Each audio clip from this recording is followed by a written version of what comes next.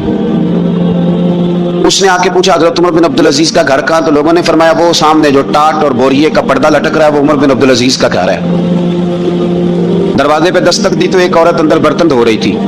پوچھا السلام علیکم, امیر المومنین سے ملنا ہے. وہ کہنے لگی اس درخت کی چھاؤں میں بیٹھ جاؤ, ابھی تشریف لاتے ہیں. تھوڑی دیر گزری تو حضرت عمر بن عبدالعزیز آئے تو کنویں سے پانی نکال کے نا, سین میں کنواں تھا تو جو جگہ میں مٹی اڑ رہی تھی نا, گرد اڑ رہی تھی, ہوتا ہے نا عصر کے بعد لوگ پانی پھینکتے ہیں, وہاں پانی پھینکنے لگے, چھڑکاؤ کرنے لگے. تو تھوڑی تھوڑی باتیں وہ خاتون آپ سے کرنے لگی. تو وہ جو عورت آئی تھی نا, وہ کہنے لگی تم غلام سے باتیں کر رہی ہو, تمہیں پردہ کرنا چاہیے. وہ کہنے لگی یہ غلام نہیں, یہ میرے شوہر ہے اور یہ امیر المومنین عمر بن عبدالعزیز ہے. کہنے لگی یہ عمر بن عبدالعزیز ہے؟ کہا ہاں یہ عمر بن عبدالعزیز ہے. تو وہ خاتون حاضر ہوئی, کھجوریں اس کو دی گئی کھانے کے لیے. اس نے کہا حضور میری 5 یتیم بیٹیاں ہیں, مجھے وظیفہ چاہیے. جناب عمر بن عبدالعزیز نے ایک بیٹی کا نام پوچھا, ولدیت پوچھی, وظیفہ لکھا. عورت کہنے لگی اللہ تیرا شکر ہے میری بچی کا وظیفہ لگ گیا. دوسری کا نام پوچھا, ولدیت پوچھی, عمر پوچھی, وظیفہ لگایا. اللہ تیرا شکر ہے میری یتیم بچی کا وظیفہ. 4 بچیوں کے وظیفے عمر لکھتے رہے. خاتون اللہ کی حمد کرتی رہی. 5ویں کا لکھنے لگے تو کہنے لگی میں نے زمانہ بڑا دیکھا ہے پر عمر بن عبدالعزیز تیری طرح کا بندہ نہیں دیکھا. آپ فرمانے لگے اب میں 5ویں کا وظیفہ نہیں لکھتا, 4 کا وظیفہ جا کے گورنر سے منظور کرا لے اور 4 کو کہنا تھوڑا تھوڑا 5ویں کو بھی دے دے. حضور کیوں نہیں لکھتے؟ فرمایا جب تک تو حمد کے لائق رب کی حمد کر رہی تھی میں وظیفے لکھ رہا تھا, اب تو نے میری تعریفیں شروع کر دی. اپنی تعریف پر کیسے وظیفہ لکھوں؟ وہ تو حمد کے لائق ہے, اس کی حمد ہونی چاہیے, لیکن میں اپنی تعریف پر, اپنی خوشامد پر میں نہیں لکھتا. جا اللہ تعالیٰ تیری لیے بہتری کرے. وہ خاتون کہتی ہے میں وہاں سے آئی, مجھے مہینوں لگ گئے, سفر لمبا تھا. عراق پہنچی تو عراق کے گورنر کو جب میں نے وہ روکا دیا تو ان کی چیخیں نکل گئی, تڑپ کے روئے. میں نے کہا کیا ہوا؟ کہنے لگی بی بی جس نیک آدمی نے تجھے یہ لکھ کے دیا تھا نا, چند دن ہوئے ان کا انتقال ہو گیا. عمر بن عبدالعزیز پردہ فرما گئے.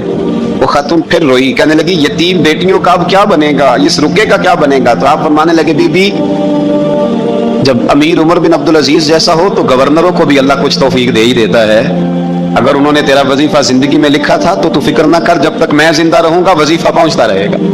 آپ کے گورنر نے لکھا کہ حضرت صاحب گورنر ہاؤس کی عمارت کمزور ہو گئی ہے, نہیں بنا لوں. تو آپ فرمانے لگے تو عدل کا قلعہ کیوں نہیں بناتا, انصاف کی دیواریں کیوں نہیں کھڑی کرتا؟ فرمایا چھوڑ اینٹیں لگانا, عدل و انصاف کا قلعہ بنا. سب سے بڑی بات یہ تھی کہ بڑے پابند تھے صوم و صلات کے, دن کو تلاوت کرتے, رات کو عبادت کرتے, پنجگانہ نماز میں کھڑے ہوتے. اللہ کے خوف کی بات آتی تو چڑیا کی طرح پڑپڑاتے, ڈرتے. آپ کی اہلیہ کہنے لگی عمر بن عبدالعزیز یہ کیفیت کیسے ہوئی؟ فرمانے لگے ایک ذہن میں بات بیٹھ گئی تھی کہ رب نے حساب پوچھنا ہے اور میں نے حساب دینا ہے. تو جس کو پتا ہونا میں نے حساب دینا ہے اور مجھ سے کسی نے حساب پوچھنا ہے, پھر سمجھیں, حساب دینا ہے اور کسی نے حساب پوچھنا ہے, حساب دینا ہے اور حساب. تو فرماتے ہیں جب یہ ذہن بن گیا نا کہ میں نے حساب دینا ہے اور رب نے حساب پوچھنا ہے, تو بس پھر میں نے حساب کر کے رکھنا شروع کر دیا. پھر میں نے کوشش کی ہے کہ حساب کروں کہ نا انصافی نہ ہو جائے, ظلم نہ ہو جائے. ایک آدمی بڑی دور سے چل کے آیا, عرض کی حضور آپ کے گورنر نے میرا مال چھین لیا ہے, واپس نہیں کرتا. تو حضرت عمر بن عبدالعزیز رحمۃ اللہ نے رکا لکھا, فرمایا میں نے تو تجھے نیک آدمی سمجھ کے گورنر بنایا تھا اور تو لوگوں کے مال نہیں واپس کرتا, فوراً واپس کر. اس کے نام جب خط لکھا تو آدمی خوش ہو گیا. تو آپ فرمانے لگے اب یہ بتا تیرا آنے جانے کا خرچہ کتنا ہوا؟ عرض کی حضور کیا مطلب؟ آپ فرمانے لگے ایک تجھ پہ ظلم ہو اور دوسرا تیرے اوپر اور خرچے ڈالے جائیں. دیکھیں نا, ایک آدمی کی زمین پہ قبضہ ہو, پھر وہ وکیل کرے, پھر وہ گواہ اکٹھے کرتا بھی رہے, پھر وہ مسائل میں الجھ جائے. جناب عمر بن عبدالعزیز نے ہمیں ایک سوچ عطا فرمائی. فرمایا ایک تیرے اوپر ظلم ہوا, ایک تجھے اتنی تکلیف ہوئی یہاں آنے کی, اور ایک تیرا خرچ ہوا, بتا کتنے پیسے؟ عرض کی حضور میرا تو لاکھوں کا مال آپ نے واپس کرا دیا ہے, اب چھوڑے خرچے کو. فرمایا نا بھائی یہ میرے رسول کائنات کا دین ہے, اس میں ہم ہر شے کا حساب کر کے رکھیں گے. تیرا خرچ ہوا ہے, تیرا خرچہ ہوا ہے, تجھے آنا پڑا, تجھے جانا پڑا. اور دنیا کے منصفوں, فیصلے کرنے والوں, تھوڑا خیال تو کرو کتنے لوگ ہیں جو رول گئے بیچارے رستوں میں کچہریوں کے, جو عدالتوں کے چکر لگا لگا کے تھک گئے, جن کی اولادیں تڑپ اٹھی, مکان بک گئے, انہوں نے اپنے حقوق کیا لینے تھے، ان کی تو باقی چیزیں بھی چلی گئیں. فرمایا خرچہ بتا کتنا ہوا؟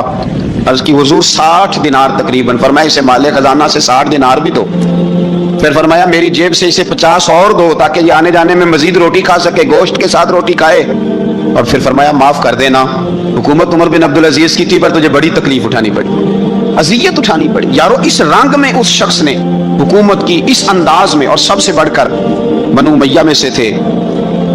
لیکن میرے رسول پاک کی اولاد سے جو پیار، حضور کی نسل سے، کسی نے آپ کے سامنے کہہ دیا، امام جلال الدین سیوطی نے اس کو لکھا ہے، کسی نے عمر بن عبدالعزیز رضی اللہ تعالیٰ عنہ کے سامنے کہہ دیا یزید امیر المومنین تھا، مومنوں کا امیر تھا. فرمایا پکڑو اس بدذات کو 20 کوڑے مارو، پکڑو اس نالائق کو، اسے 20 کوڑے مارو. یہ نبی پاک کے خاندان کے قاتل کو امیر المومنین کہتا ہے. یہ فتویٰ جناب عمر کا. مولا علی شیر خدا کی اولاد میں سے ایک شہزادے آپ کے پاس آئے کسی کام کے لیے، تو عمر بن عبدالعزیز اٹھ کے کھڑے ہو گئے، ہاتھ باندھ دیے، کہنے لگے حضور ساری دنیا میرے پاس آئے، آپ نا ایک رکا لکھ دیا کریں یا پیغام دے دیا کریں، اس لیے کہ اس دھرتی پہ جو کچھ بھی ہے وہ مدینے والے رسول کا ہی صدقہ ہے. حضور کی اولاد سے پیار، نبی پاک صلی اللہ علیہ وسلم کے خاندان کے ساتھ محبت. حضرت عمر بن عبدالعزیز نے فلاح عامہ کے کام کرائے، بڑے بڑے سرائے بنائے، لوگوں کے ٹھہرانے کا بندوبست کیا، وظائف دیے غریبوں کو، مساجد بنائی، مدارس بنائے. آپ کو مجدد کہا جاتا ہے. نئے سرے سے تجدید کی، علماء سے پیار کیا، صدقات و خیرات کا ایک ایسا ماحول دنیا کے اندر بنایا کہ لوگ کہتے ہیں کہ ہم زکوٰۃ دینے کے لیے بندہ تلاش کرتے تھے، پر جناب عمر بن عبدالعزیز کے زمانے میں کوئی زکوٰۃ لینے والا میسر نہیں آتا تھا. ایک شخص ملا تو لوگوں نے اس کو اتنی زکوٰۃ دی، اتنی زکوٰۃ دی، اتنی زکوٰۃ دی، لوگ خوشحال ہو گئے. اتنی زکوٰۃ دی کہ اگلے سال وہ خود زکوٰۃ دے رہا تھا. حضرت عمر بن عبدالعزیز نے ایسا ماحول بنا کے لوگوں کو دیا، اس طرح کی نوعیت آپ نے لوگوں کو دی کہ خوشحالی نظر آنے لگی. ذمیوں کے، غیر مسلموں کے حقوق کا بھی تحفظ فرمایا. 39 سال عمر پائی، صرف نمازیں بھی پڑھ گئے، صدقے بھی دے گئے، عبادتیں بھی کر گئے، 2.5 سال حکومت بھی کر گئے، اللہ رسول کو راضی بھی کر گئے. عمر پائی 39، پورے 40 نہیں، 39 سال عمر پائی. اتنا کچھ کر گئے. ہم تو بھی انتظار میں رہتے، ہم تو بھی انتظار میں. اٹھ فریدہ ستیا تے داڑھی آ گیا پور. اٹھ فریدہ، یہ ستیا کا مطلب بابا جی نے غفلت بیان کیا ہے. مطلب یہ نہیں کہ سچی مچی سویا ہوا تھا، کہتے تو غافل ہے. اٹھ فریدہ ستیا داڑھی آ گیا پور، اگا نیڑے آ گیا، پیچھا رہ گیا دور. 40 سال کی عمر میں آپ کو زہر دے دیا گیا. کچھ لوگوں کو برداشت نہیں نہ ہوا. ایک شخص آیا رکا لے کے، اس نے کہا حضور پچھلا خلیفہ میرے نام 20,000 دینار لکھ گیا ہے پر وہ فوت ہو گیا ہے، تو آپ یہ رکا ہے مجھے 20,000 دینار دے دیں. آپ فرمانے لگے سنبھال کے رکھ، شاید میرے بعد والا دے دے. رکا سنبھال کے رکھ، پر مجھ سے نہ امید رکھنا 20,000 دینار تو میں 20,000 گھر میں دوں گا اور 20,000 چولہے جلاؤں گا. میں ایک آدمی کو اتنا امیر کر دوں اور باقی لوگ دیکھتے رہے. آپ کو زہر دے دیا گیا، بیمار رہے، بچوں کو بلایا اور میں بیٹا میں جہنم سے ڈر گیا تھا، تمہارے لیے مال نہیں جمع کر سکا. اس دل نکلا، شدید علیل ہو گئے. وہ جو آیت میں نے پڑھی ہے نا، آپ کی اہلیہ کہتی ہیں کہ آخری وقت آپ کی زبان پر وہ آیت جاری ہوئی، تلک الدار الآخرۃ نجعلها للذین لا یریدون علوا فی الارض ولا فسادا والعاقبۃ للمتقین. فرمایا یہ آخرت کا گھر ہے، ان لوگوں کو ملے گا جو نہ زمین میں تکبر کرتے ہیں نہ فساد چاہتے ہیں. یہ آیت پڑھی اور روح پرواز کر گئی. مرنے سے پہلے، وصال سے پہلے 10 دینار یا 20 دینار دے کے اپنے بیٹے کو بھیجا. فرمایا گاؤں میں جاؤ اور میرے لیے زمین خریدو قبر کے لیے، اور اگر گاؤں والے خوشی سے دے دیں تو خریدنا، اور اگر انہیں دقت ہو تو انہیں تنگ نہ کرنا. 10 دینار کی زمین خریدنے کے لیے جب بیٹا جانے لگا تو اس نے کہا حضور کچھ لوگوں کی خواہش ہے کہ آپ کا جسد خاکی مدینے لے جایا جائے اور نبی پاک علیہ السلام کے پہلو میں آپ کو دفن کیا جائے. آپ فرمانے لگے پتر میں اس قابل نہیں ہوں کہ حضور کے ساتھ دفن کیا جائے، نہ میں اس قابل نہیں. اس طرح کرنا، میرے پاس حضور کے کچھ ناخن اور بال ہیں، جب میرا انتقال ہو جائے تو میری قبر میں رکھ دینا. اور پھر حضرت عمر بن عبدالعزیز نے فرمایا مجھے نہ سستا کفن دینا 2 دینار کا، اس سے زیادہ کفن نہ دینا، 2 دینار کا کفن. حضور آپ کا مال ہے کچھ پڑا ہوا تو اس میں سے اچھا کپڑا خریدا جا سکتا ہے. فرمایا نہ بھائی 2 دینار کا کفن خریدنا. حضور کیوں؟ فرمایا اس لیے کہ اگر میں نیک ہوا تو اللہ مجھے جنت کا لباس عطا فرما دے گا، اگر میں بد ہوا تو یہ بھی تو پھاٹی جائے گا، چیر دیا جائے گا، قبر توڑ دے گی پسلیاں.